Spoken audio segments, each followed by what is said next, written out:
नमस्कार, आप देख रहे हैं इंडिया टाउन न्यूज और मैं हूं आपके साथ सुरभि शुक्ला। स्वागत है आपका हमारे खास बुलेटिन मध्य प्रदेश की खबरों में, जहां हम आपको मध्य प्रदेश की महत्वपूर्ण खबरों से रूबरू कराएंगे।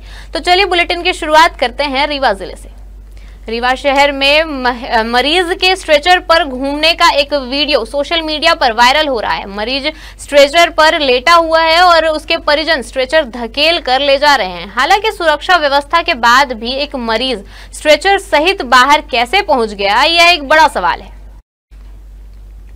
सोशल मीडिया में वायरल हुआ है यह वीडियो रीवा शहर के मृगनैनी चौराहे का है। वीडियो में दिख रहा है कि एक मरीज स्ट्रेचर पर लेटा हुआ है और उसके परिजन स्ट्रेचर को धकेलते हुए ले जा रहे हैं। स्ट्रेचर पर लेटा मरीज रीवा के शासकीय संजय गांधी अस्पताल में भर्ती था। माना जा रहा है कि प्राइवेट एम्बुलेंस चालक के कहने पर मरीज को स्ट्रेचर पर बाहर लेकर आए थे।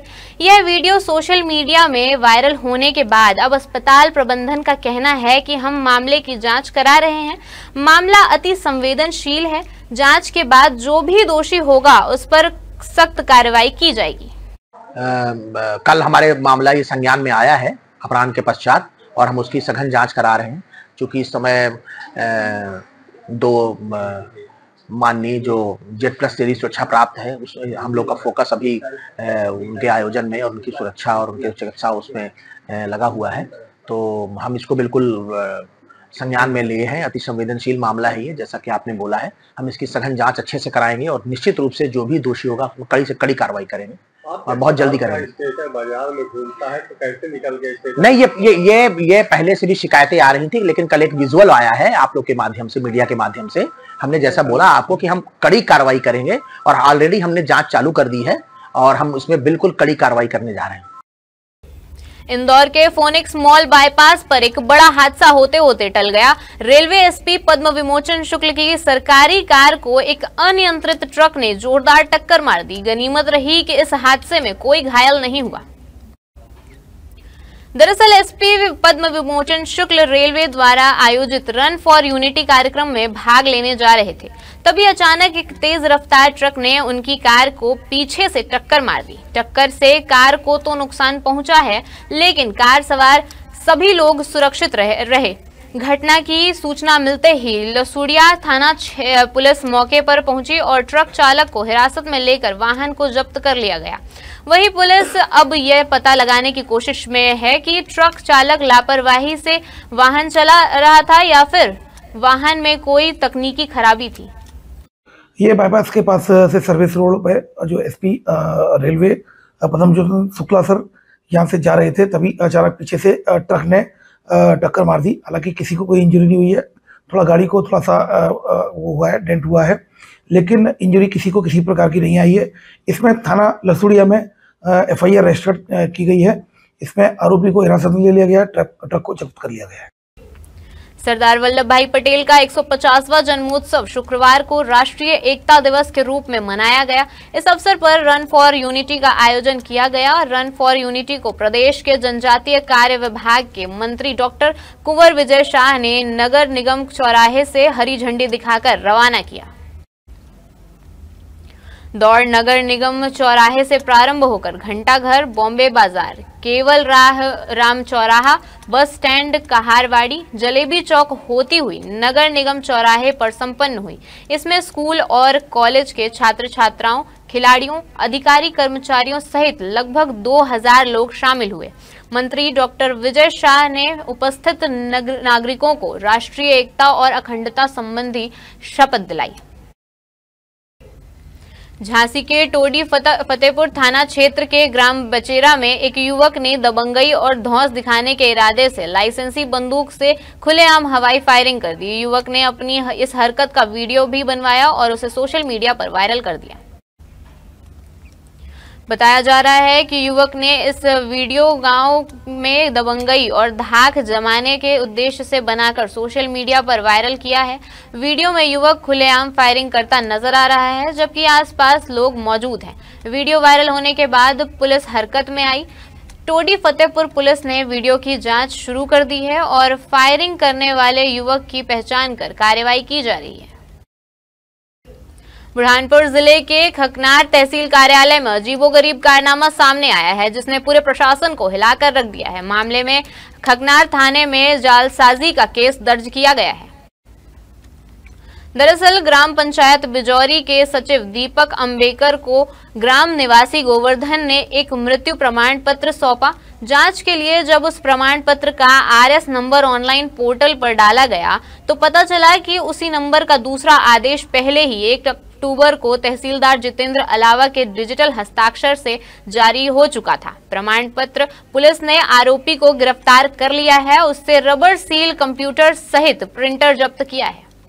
नायब तहसीलदार मैडम खकनार द्वारा कविता सोलंकी मैडम के द्वारा एक लिखित आवेदन पेश किया गया है कि विनोद पिता चैन सिंह पवार निवासी पांगरी के द्वारा कूट रचित करके मृत्यु प्रमाण पत्र बनाया गया है, जिस पर कि आरोपी के विरुद्ध अपराध पंजीबद्ध किया गया है। आज दिनांक को आरोपी को पकड़ा गया। जब उससे पूछताछ की गई उसने जुर्म कबूल किया, जिस पर उसकी गिरफ्तारी की गई और उसकी ऑनलाइन शॉप से जो उपरोक्त उसने कंप्यूटर के माध्यम से किया था, प्रिंटर स्कैनर और जो रबड़ स्टाम्प उसने लगाया था, उसे जब्त किया गया है। आरोपी से पूछताछ की जा रही है। ऑपरेशन मुस्कान के तहत रतलाम जिले की कालूखेड़ा पुलिस ने बड़ी उपलब्धि हासिल की है। पुलिस टीम ने उत्तर प्रदेश के अलीगढ़ जिले से अपहृत एक नाबालिग लड़की को सकुशल बरामद कर परिजनों के हवाले किया। थाना कालूखेड़ा में 31 अक्टूबर को अपहरण की रिपोर्ट दर्ज कराई गई थी। पुलिस ने सतत प्रयासों से सुराग जुटाए और आरोपी मोहनलाल प्रजापति को गिरफ्तार कर लिया। आरोपी पर 10,000 का इनाम भी घोषित किया गया था। पुलिस ने इस मामले में पॉक्सो एक्ट और BNS की धाराएं लगाकर साजिश में शामिल अन्य आरोपी जितेंद्र प्रजापति, कालूखेड़ा के साहिल मोहम्मद और अलीगढ़ के ऋषि जाट को भी गिरफ्तार किया है। ऑपरेशन मुस्कान के तहत अब तक रतलाम पुलिस 451 बालक बालिकाओं को खोजकर परिजनों से मिला चुकी है। ये कालूखेड़ा में जुलाई माह में एक बच्ची के अपहरण का अपराध पंजीबद्ध हुआ था। तो इस तारतम्य में ये इन्वेस्टिगेशन हमारा चल रहा था और इन्वेस्टिगेशन में टीमें हमारी लगी हुई थी। तो आरोपी जो है उन्होंने इन्वेस्टिगेशन को प्रभावित करने के लिए फर्जी दस्तावेज भेजे, जिसमें बालिका की उम्र को ज़्यादा बताने का भी प्रमाण भेजा और हमने उसकी तस्दीक की और उस पर हमने धारा बढ़ाई और उसमें भी इनकी जालसाजी पाई। और इसके बाद हमारे इन्वेस्टिगेशन कंटिन्यू था। पुराना प्रकरण था, जुलाई माह से हमारी टीमें लगातार इसमें पीछे लगी हुई थी। हमारी 3 टीमें इसमें बनाई गई थी जो अलग अलग जगहों पे जाकर के अपनी कार्रवाई कर रही थी। इसमें दिल्ली कितना बड़ा उसमें सब जगह वो ढूंढती रहीं और जहाँ जहाँ इनपुट मिलता रहा वहाँ जाती रही, हरियाणा गई, फिर अंततः ये हमको अलीगढ़ उत्तर प्रदेश में हम पीछा करके इनको पकड़े और हमने लड़की बरामद की और आरोपी को भी पकड़ लिया। रीवा के शासकीय गांधी स्मृति चिकित्सालय में एक शर्मनाक घटना सामने आई है, जहां अस्पताल में भर्ती एक गंभीर बीमार बच्चे और उसकी मां को अस्पताल के सुरक्षा गार्डों ने विवाद करते हुए रात में ही अस्पताल से बाहर निकाल दिया। रीवा के शासकीय गांधी स्मृति चिकित्सालय में लापरवाही और मानवता को शर्मसार करने वाला मामला सामने आया है, जहां महिला ने आरोप लगाया है कि सुरक्षा गार्डों और डॉक्टरों ने उसे और उसके बच्चे को ICU वार्ड में भर्ती बच्चे को अस्पताल से बाहर कर दिया। बच्चे की मां अस्पताल के गेट पर अपने बीमार बच्चे को लिए बाहर बैठी रही। मामला जब तूल पर पकड़ने लगा तो आनन फानन में बच्चे को फिर से अस्पताल में भर्ती किया गया।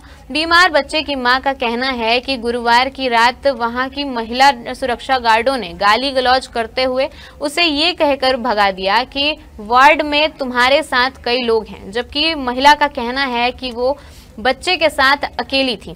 महिला का आरोप है कि गार्डों ने उससे मिलकर पेपर भी छीनने का प्रयास किया। जब दोबारा गई तो डॉक्टरों ने पेपर छीन लिया। हालांकि मामला तूल पकड़ने के बाद अब अस्पताल प्रबंधन ने अपनी सफाई देते हुए कहा है कि सुरक्षा गार्ड और अटेंडर के बीच कहासुनी से यह स्थिति निर्मित हुई थी।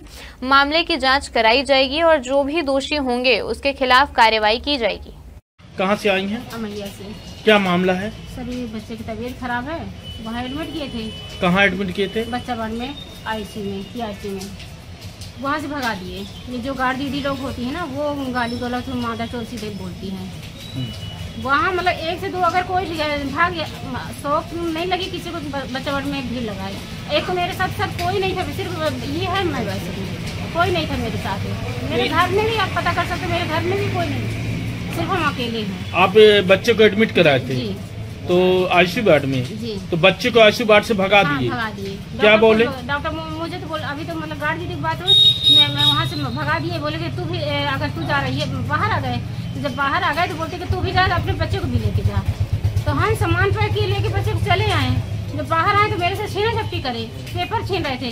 जितनी गार्ड थी सब गार्ड और वहाँ के जितने कर्मचारी थे सब यहाँ तक छीना झपटी करे। हम पेपर नहीं दिए, लेके चले गए। वो लोग वीडियो बना रहे थे। पेपर कहाँ है आपका? पेपर फिर अभी दोबारा गए तो छीन लिए मेरे से। कौन छीन लिया? वो डॉक्टर।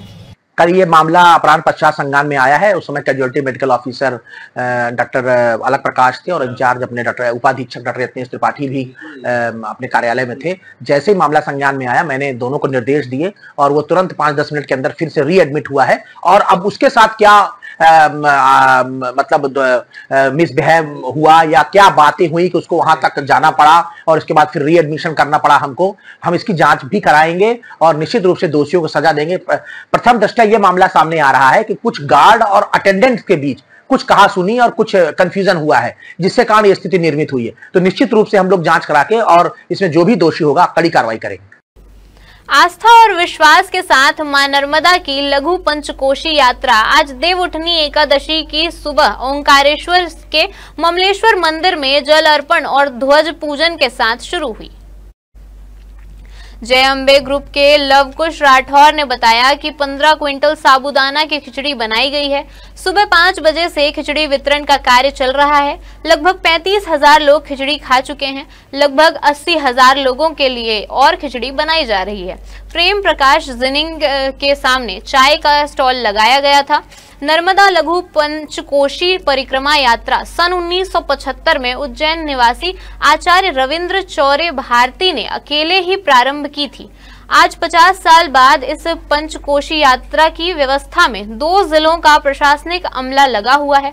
सुबह 4 बजे ओंकारेश्वर के ममलेश्वर मंदिर में पूजा दर्शन के बाद नगर घाट का ध्वजा पूजन हुआ। गुरु आचार्य रविंद्र चौराहे भारती के चित्र पर भी पूजन किया गया। सनावन नगर की सामाजिक संस्थाओं ने पंचकोशी यात्रियों के लिए चाय, फलाहारी, खिचड़ी व बैठने का इंतजाम पूरे यात्रा मार्ग पर किया है। नर्मदा एक ऐसी नदी है जिसको माता का नाम दिया गया है और इसकी परिक्रमा की जाती है। अमरकंटक से निकलने वाली ये नर्मदा नदी खंबात की खाड़ी में गिरती है। 1300 किलोमीटर का सफर तय करती है, मगर इसकी पैदल यात्रा की जाती है। ये विश्व की एकमात्र एक ऐसी नदी है। मगर इस यात्रा के अंदर लघु पंचकोशी यात्रा जो कि 60 किलोमीटर की होती है, 5 दिन में यात्रा पूर्ण की जाती है। देवउठनी 11 से प्रारंभ होगी यात्रा, ये पूर्णम के ऊपर समाप्त होती है। इस यात्रा में एक व्यक्ति ने जिसको शुरुआत की थी, आज ये यात्रा लाखों लोगों के लिए सफर बन चुकी है। इस यात्रा के अंदर हजारों लोग सफर करते हैं। बतौर खास महिलाएं और बुजुर्ग लोग इस यात्रा के अंदर आते हैं और यात्रा का सफर करते हैं। और यहाँ पर उन लोगों का ये सफर बहुत ही आनंदित होता है, बहुत ही अच्छा होता है। और इस सफर के अंदर वो अपने स्वास्थ्य को लेकर, अपनी मनोकामना को लेकर और अपनी आस्था को लेकर सफर करते हैं। कैमरामैन गुफरान कप्तान के साथ आशिक अली, ITN। ओंकारेश्वर पंचकोशी पद यात्रा की शुरुआत आज नागरघाट ओंकारेश्वर से हुई। सभी श्रद्धालुजनों ने उसमें हिस्सा लिया और ध्वज पूजन के साथ ही डॉक्टर रविंद्र चौरे भारती के चित्र को भी पूजन वंदन किया गया। डॉक्टर रविंद्र चौरे भारती जी ने इस यात्रा की शुरुआत सन 1975 में की थी। यात्रा के प्रारंभिक कुछ वर्ष उन्होंने पैदल चलकर और साइकिल से यात्रा मार्ग का सर्वे किया और उसके बाद 1978 में इस यात्रा को पूर्ण रूप से अकेले पैदल की और उसके बाद इस तरह यात्रा का कारवा बढ़ता चला गया और एक के बाद एक श्रद्धालु जुड़ते गए। 51 वर्ष इस यात्रा को शुरू किए गए हैं।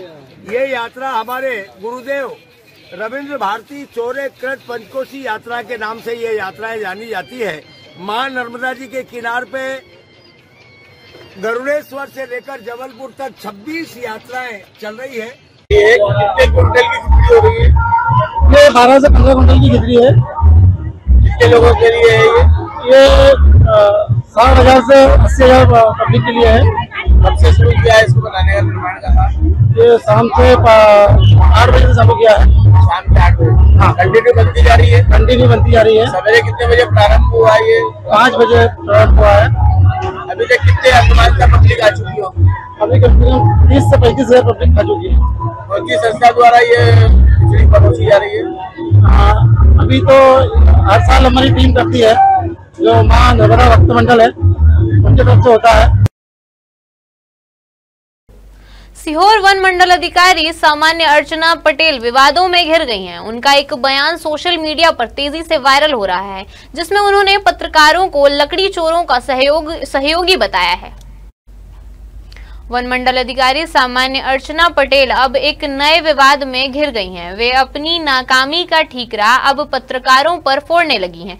मीडिया ने जब पूछा कि हर बार लकड़ी चोर क्यों पकड़ में नहीं आते, जिस पर डीएफओ ने कहा कि आप लोग लकड़ी चोरों की मदद करते हैं, इसलिए चोर भाग जाते हैं। बुधनी के भैरुंदा में आदिवासी पंचायत में केंद्रीय कृषि मंत्री शिवराज सिंह चौहान द्वारा वन विभाग पर आदिवासियों को प्रताड़ित करने के आरोप लगाए जाने के संबंध में वन मंडल अधिकारी से मीडिया ने सवाल किया तो उन्होंने कहा कि आप लोग ही चोरों की मदद कर रहे हैं।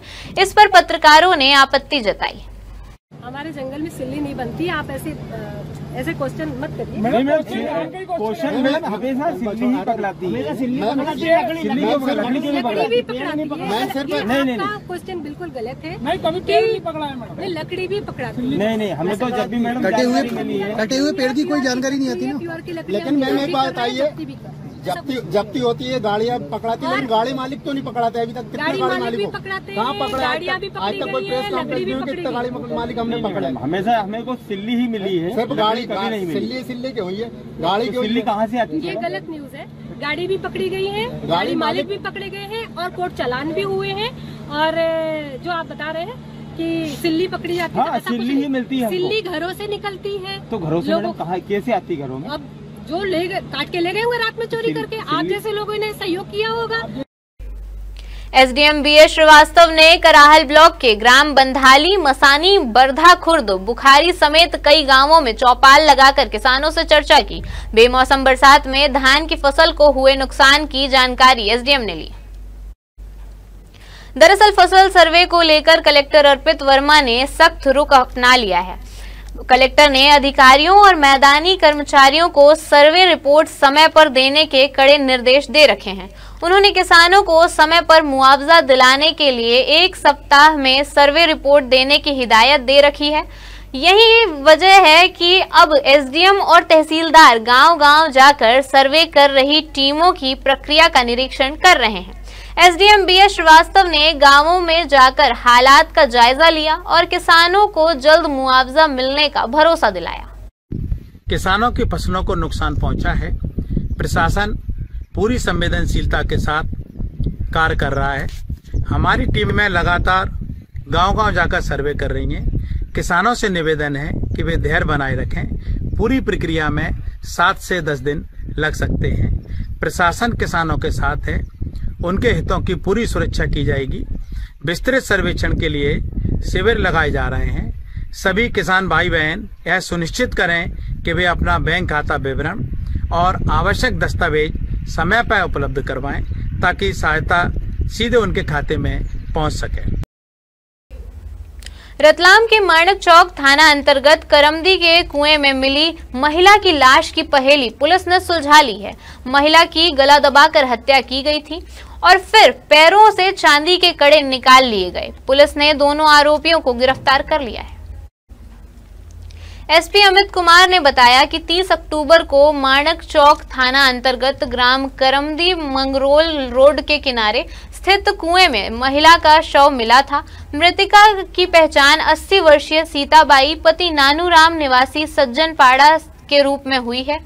शॉर्ट पीएम रिपोर्ट में मृत्यु का कारण गला दबाने से होना पाया गया है। पुलिस टीम ने 12 घंटे में ही मामले को सुलझाते हुए मंगरोल निवासी दिनेश एवं नानालाल को गिरफ्तार कर लिया। दोनों आरोपी महिला के रिश्तेदार हैं। घटना वाले दिन आरोपी मोटरसाइकिल पर महिला को उसके मायके विलपांग को ले गए थे। चांदी के कड़ों को लूटने के इरादे से आरोपियों ने महिला की गला घोंटकर हत्या कर दी थी और पैर से चांदी के कड़े निकालकर शव को कुएं में फेंक दिया था। बिल्कुल, देखिए 80 वर्षीय मृतका थी। उनको जो है कुएं से धक्का देकर जो है उनकी हत्या कर दी गई थी। परिवार के ही परिचित व्यक्ति थे और जानकारी कुछ इस तरीके से मिली कि जब उनकी बॉडी मिली हमें तो उसके बाद 2 चांदी के कड़े मिसिंग थे। सूचना प्रसारित की गई थी बॉडी आइडेंटिफाई करने के लिए। परिवारजनों को सूचना मिली, उन्होंने आइडेंटिफाई किया और बाद में बताया कि चांदी के कड़े मिसिंग हैं। और जो 2 आरोपियों के साथ गई थी उनको तत्काल इंट्रोगेट किया गया। सघन पूछताछ के बाद जो है उन लोगों ने एक्सेप्ट किया ये मृत्यु कारित करना और उनको जो है भी रिमांड में लेकर के पूछताछ की जा रही है, आगे और कार्रवाई की। रीवा के सैनिक स्कूल में शुक्रवार को इतिहास दोहराया गया जब देश की 2 सबसे बड़ी सेनाओं के प्रमुख विंध्य की माटी में जन्मे 2 वीर सपूत एक ही मंच पर नजर आए। देश भर के प्रतिष्ठित सैनिक स्कूलों में से एक रीवा सैनिक स्कूल एक महत्वपूर्ण आयोजन का गवाह बना है, जहां शुक्रवार को अखिल भारतीय सैनिक स्कूल राष्ट्रीय खेल का समापन हुआ। खेल समापन समारोह में थल सेना प्रमुख जनरल उपेंद्र द्विवेदी और नौसेना प्रमुख एडमिरल दिनेश त्रिपाठी को विंध्य की शान कहे जाने वाले सफेद शेर की प्रकृति भेंट कर सम्मानित किया गया। इस मौके पर उन्होंने खिलाड़ियों को सम्मानित करते हुए खिलाड़ियों का उत्साहवर्धन किया और उनकी कड़ी मेहनत और समर्पण की सराहना की। यहाँ पर विभिन्न खेलों में छात्रों ने अपनी उत्कृष्टता का परिचय दिया, जिन्हें ट्रॉफी प्रदान की गई। एडमिरल दिनेश त्रिपाठी और जनरल उपेंद्र द्विवेदी ने विद्यार्थियों से संवाद किया, उन्हें मेहनत, अनुशासन और समर्पण के रास्ते पर चलने की प्रेरणा दी। रीवा से संवाददाता मोहम्मद शमीम सौदागर की खास रिपोर्ट। देखिए, पहली बात तो मैं सैनिक स्कूल रीवा को बधाई देना चाहता हूं कि उन्होंने जो 3rd edition of all India Sainik school national games का आयोजन किया। उसके लिए क्या क्या जरूरत होती है हमें सबको पता है कि कोई भी कार्यक्रम आयोजन करने के लिए नेशनल लेवल पे कितनी कड़ी मेहनत करनी पड़ती है। तो मैं सभी को, प्रिंसिपल को, जितने शिक्षकगण हैं और कैडेट्स को, सभी को बधाई देता हूँ। दूसरी बात, जितने भी सैनिक स्कूल्स यहाँ पर पार्टिसिपेट किए हैं, मुझे पता चला कि 500 से ज़्यादा कैडेट्स पार्टिसिपेट किए हैं। उनमें से 200 से ज़्यादा गर्ल्स स्टूडेंट्स थी और उनका परफॉर्मेंस बहुत ही अच्छा था। उन सभी को मैं बधाई देना चाहता हूँ। जो लोग जीते हैं उनको ऑब्वियसली स्पेशल बधाई, बट मैं मानता हूँ कि स्पोर्ट्स में participation is more important than winning and losing. They are important, but you can win today, you can lose today, and you can turn the tables around next time around. More important ये है कि भागीदारी करना, और वही सबसे बड़ी जीत है मेरे ख्याल से इन खेलों की। और इतने भी स्टूडेंट्स यहाँ पर आज आए हैं, ये यही मंत्र लेके जाएंगे कि हम कर सकते हैं जो कुछ हम करना चाहें, भले न जीते हों। और हार में भी एक जीत होती है। तो अगर आप नहीं जीते हैं, जितने स्टूडेंट्स पार्टिसिपेट किए थे, उनको अपना दिल छोटा नहीं करना चाहिए कि अगली बार जब वो आएँ और भी परिश्रम करके आएँ और मेहनत करके आएँ, और आई एम श्योर वो अगली बार जीतेंगे और मेडल लेके जाएंगे। सबसे पहले तो विंध्य की धरती पर आकर मैं बहुत भाव विभोर हो रहा हूँ, क्योंकि इसी धरती ने आज मुझे उस पदवी पर पहुँचाया है जिसमें पूरी भारतीय सेना का मैं प्रमुख बना। मैं यही कहना चाहूंगा कि आप जहां पर भी हों, मेहनत कीजिए, अपना जो पैशन है उसको पूरा करने की कोशिश कीजिए। सफलता अपने आप आएगी जो मेहनत करेगा और हमेशा अपने पैशन को पाने की कोशिश करेगा। हमें ये ध्यान रखना है कि हम अकेले उसको नहीं पा सकते। इसके लिए हम सबको ये सफर साथ मिलकर चलना पड़ेगा। और विंध्य की धरती में मैंने यही सीखा है कि हम यहाँ पर जो भी काम करते थे साथ मिलकर करते थे। और मैं भारत या कहीं भी बाहर गया हूँ और विंध्य क्षेत्र का अगर कोई व्यक्ति मिला है तो वो बड़े ही गर्मजोशी से मिलता है और वो साथ में मिलकर कदम मिलाता है और साथ में मिलकर कार्रवाई करना चाहता है। हमारे खास बुलेटिन मध्य प्रदेश की खबरों में फिलहाल इतना ही। देखते रहिए इंडिया टाउन न्यूज, भारत की बात। नमस्कार। आप देख रहे हैं इंडिया टाउन न्यूज, भारत की बात।